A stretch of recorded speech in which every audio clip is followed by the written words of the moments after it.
Assalamualaikum warahmatullahi wabarakatuh. Bertemu kembali dalam pelajaran akuntansi keuangan dengan materi akuntansi kas kecil. Materi yang akan kita bahas kali ini adalah yang pertama pengertian kas kecil. Yang kedua adalah fungsi kas kecil. Yang ketiganya adalah sistem pencatatan kas kecil. Yang keempatnya pencatatan kas kecil dalam pembentukan, pembayaran, dan pengisian kembali kas kecil. Oke, kita mulai materi kita yang pertama, yaitu pengertian kas kecil. Kas kecil sendiri pengertiannya adalah sering kita sebut adalah petty cash. Petty cash merupakan sejumlah dana yang diperuntukkan khusus sebagai pengeluaran-pengeluaran yang jumlahnya dan sifatnya relatif kecil.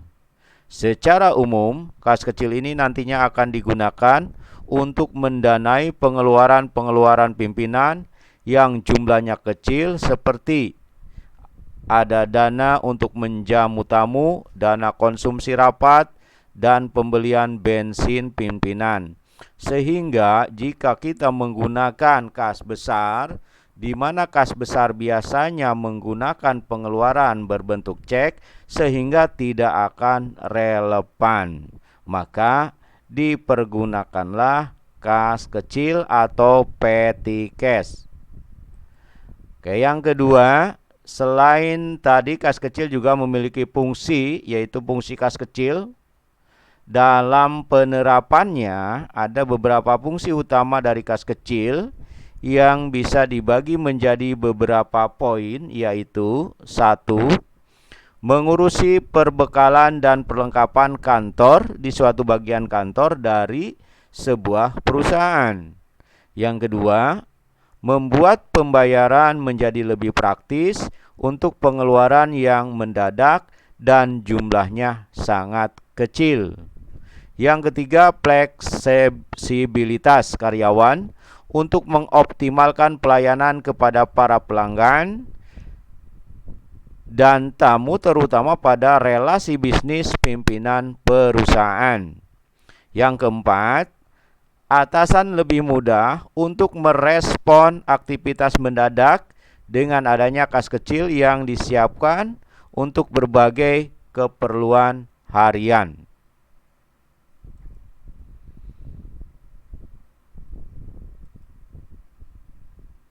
Adapun fungsi yang lain untuk kas kecil yaitu membayar pengeluaran perusahaan yang jumlah nominalnya kecil. Yang kedua, menangani pada masalah perlengkapan kantor atau perbekalan dari kantor. Yang ketiga, sebagai dana talangan. Yang keempat, sebagai dana langsung yang tidak praktis menggunakan cek karena jumlahnya yang relatif kecil. Yang keenam, mempercepat aktivitas perusahaan dan juga relasi pimpinan.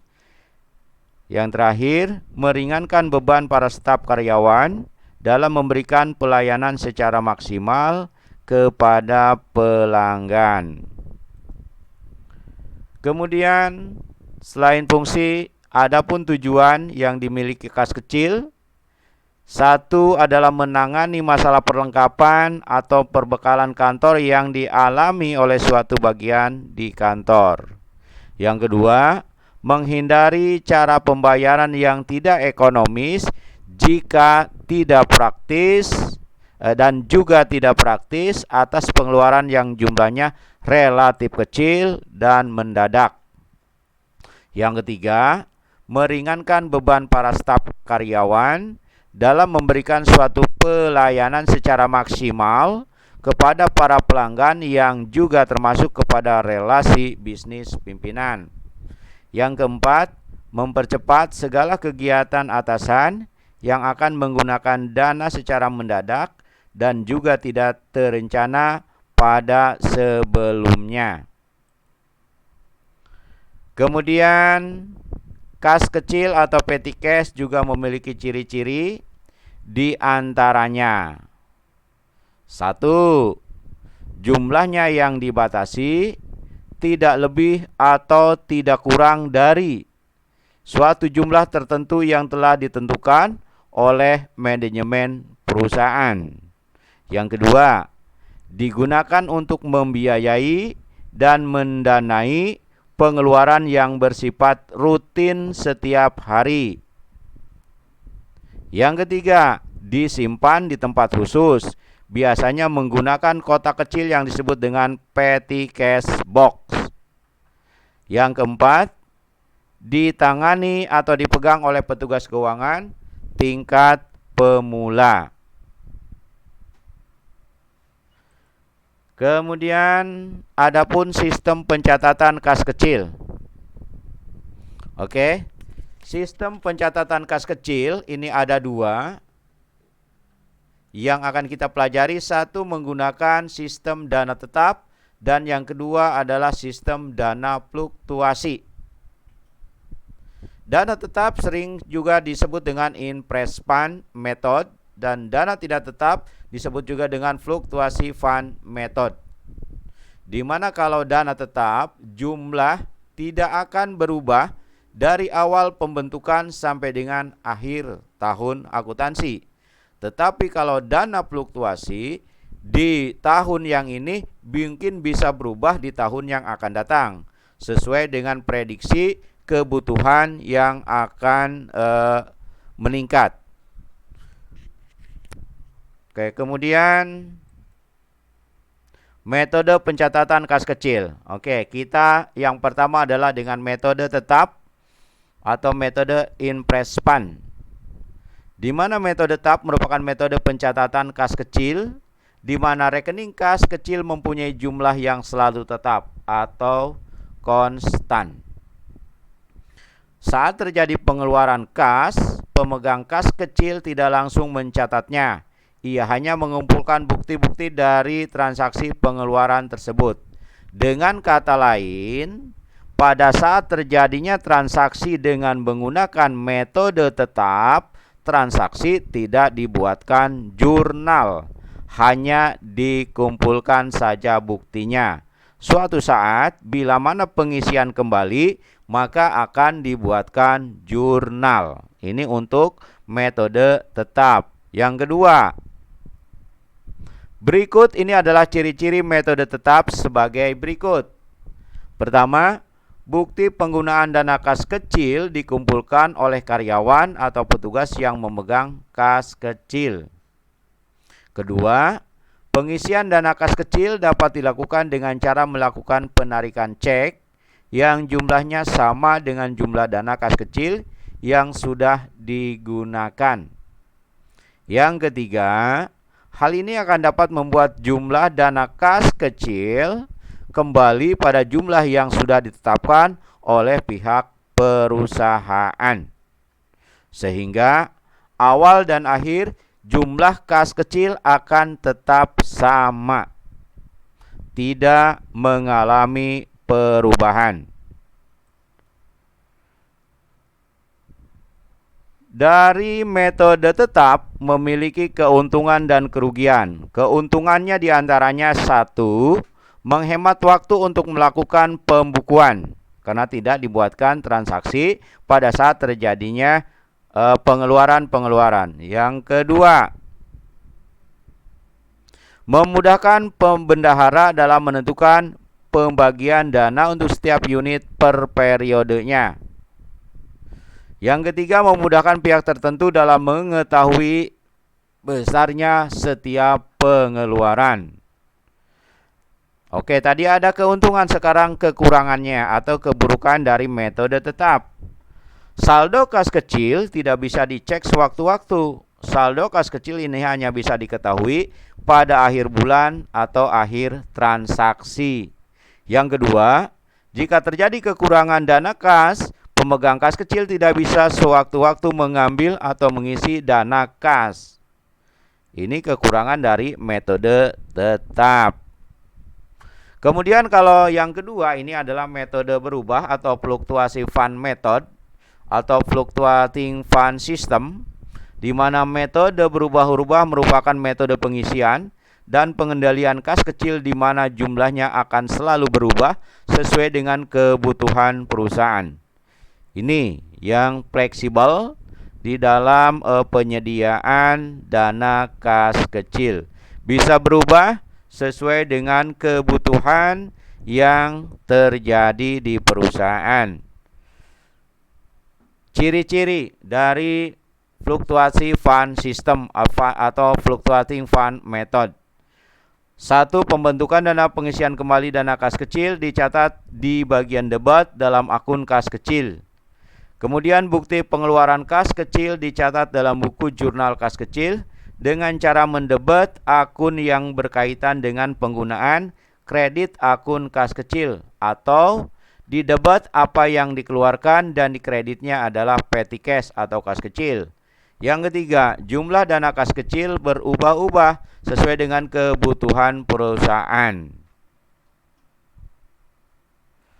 Kemudian, keuntungan dari metode fluktuasi fund system. 1. Saldo kas kecil bisa diketahui setiap saat. Yang kedua, jika dana kecil tidak cukup, pemegang kas kecil bisa meminta atau mengisi dana kas kecil kembali. Yang ketiga, dana kas kecil per periodenya selalu sama. Yang keempat, mempermudah dalam hal pengontrolan buku kas kecil. Sedangkan kekurangan metode berubah-ubah yaitu kita tidak bisa mengetahui secara pasti pengeluaran terbanyak digunakan untuk membiayai keperluan apa. Oke, kemudian ini dari materi yang tadi kita lihat. Ini ada metode kas kecil dengan impress fund dan metode kas kecil dengan fluktuasi fund method atau berubah. Pada saat pembentukan, di mana pembentukan ini adalah contohnya pada tanggal 1 perusahaan membuat kas kecil. Ini contohnya. Diserahkan selembar cek nomor 30 sebesar untuk pembentukan kas kecil. Untuk pembentukan kas kecil. Oke. Maka jurnalnya adalah petty cash atau kas kecil pada kas bank atau kas in bank. Ini untuk metode impress fund. Sedangkan metode fluktuasi fund system juga sama. Petty cash yang kita buat, kita isi jadi di debat, kreditnya adalah kas in bank. Sama. Pada saat pembentukan baik impress fund ataupun fluktuasi fund method, jurnalnya sama. Nah, di mana bedanya? Bedanya pada saat pemakaian. Contoh, di sini ada soal misalkan. Dibayar biaya telegram, dibeli alat-alat tulis kantor, dibayar biaya angkut,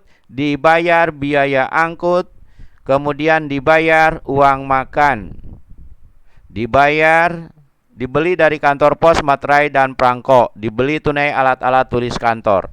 Nah, dari kesemuanya ini, nanti kalau kita menggunakan metode impress fund berarti tidak di jurnal.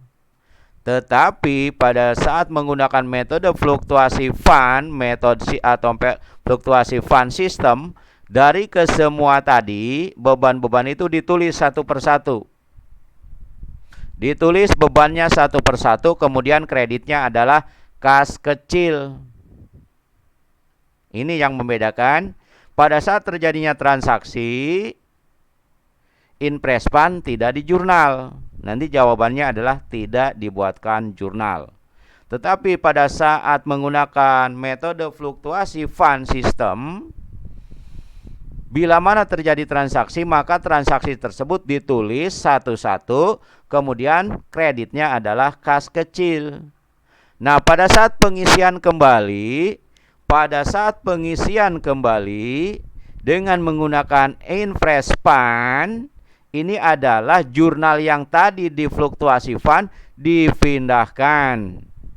Jadi beban-beban ditulis satu persatu apa yang dikeluarkan atau transaksi apa yang terjadi, maka kreditnya adalah kas in bank.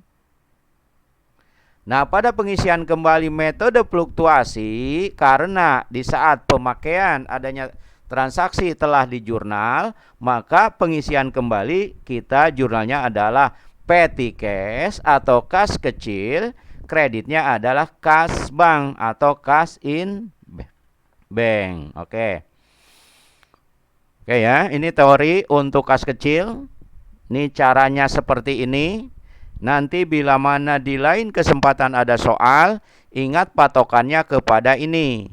Hanya pembentukan, pemakaian atau terjadinya transaksi, dan pengisian kembali. Ingat. Ini contoh soalnya.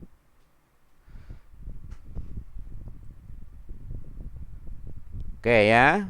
Untuk pertemuan kali ini cukup sekian. Nanti bila mana ada tugas dikerjakan dan dikirim kepada GC atau di Google Classroom. Jangan sampai tidak mengumpulkan tugas. Oke, terima kasih. Wassalamualaikum warahmatullahi wabarakatuh.